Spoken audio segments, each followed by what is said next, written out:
good for the weekend? How did it feel out here with the city culture this week? I mean, that was big time. Lafayette's a really good team, and they're right on our tail, just like Southern. And it was a big time weekend pulling off all three, you know. And I'm glad we could do it for our seniors. I mean, we love those guys to death, and they showed out. The whole team showed out. It was real fun.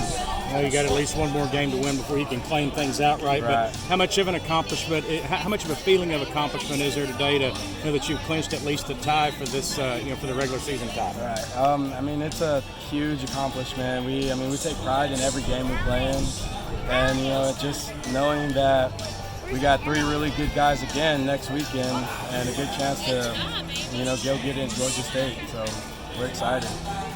Awesome. Jose, you hit the grand slam today. Kind of walk us through that right there. What did you see?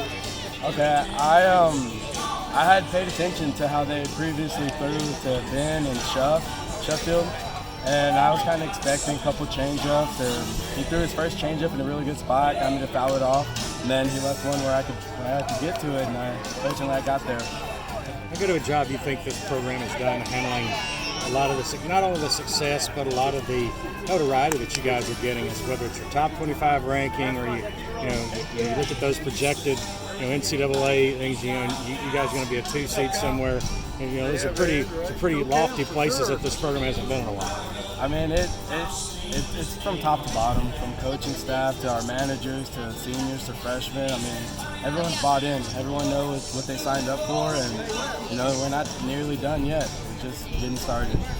40 wins are coming up, or 40 wins today?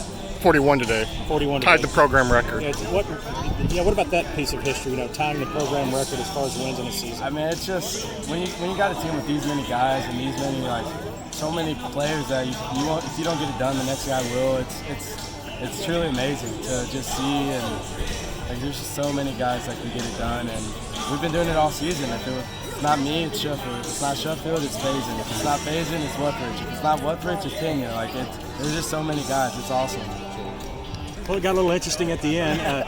Tell me about this team's mental toughness that it takes. Whenever you're on the verge of blowing a big lead, but yet they can buckle down and get those last few outs at you. Yeah, if you watch us play, we win in all different type of styles, and it's always, for some reason, always close. And so they're used to playing close games. They're used to winning them. And even though it gets close, I think they always know they're confident we're going to find a way to go home with a victory. So really good job by there on Stivers, 3 days in a row. That's really tough to do. Obviously, that's why he's one of the best closers in the country, and it set our record left and right.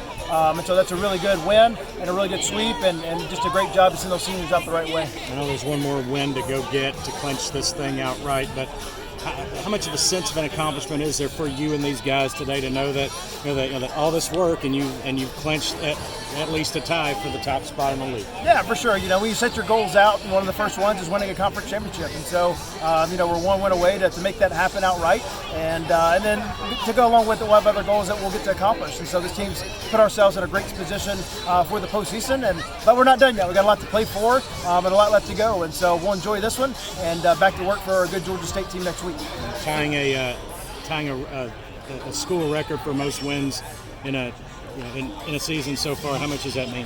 Oh yeah, I mean there's been some unbelievable teams come through this program, and this team is obviously about to be one of the best. And so they've just put their heads down, they've gone to work, they've bought into everything we've asked them to do, but if you ask them, they're still very hungry. They're not satisfied just by setting records. They want to go do something we've never done before, and so we'll get back to work on Tuesday with that and go get after it. But can you tell us about the path back to this spot? You win in 2019, and now you're about to win it again. You won it today. What has it been like trying to get back to that spot? Yeah, no, it's taken a lot of hard work. We thought we were off to a good start in 20 to possibly repeat it, and then last year I had the struggles, and you always got to stare yourself in the face and make adjustments. And we've done it as coaches, we've done that as players, but it's always to the players. It's always their credit. They're the ones making the plays, making the swings and all the above, and so they've bought in and they've done their part. And so I couldn't be more proud of what they've done and bought in, and some of these guys will win hopefully 2 conference championships in their time here. So it's your first one as a head coach. How does that feel to just be able to accomplish that here in your second full season as a contender? Yeah, it's awesome. I mean, they're hard to win. Championships are hard to win, and so you never take them for granted. You never take seasons like this for granted because I know it can flip in a heartbeat, and so we definitely enjoy it. But like I said, we still got a full weekend left of the regular season and then the tournament, and then hopefully after that. And so a lot left to prove, but really proud of them to this point of winning a championship.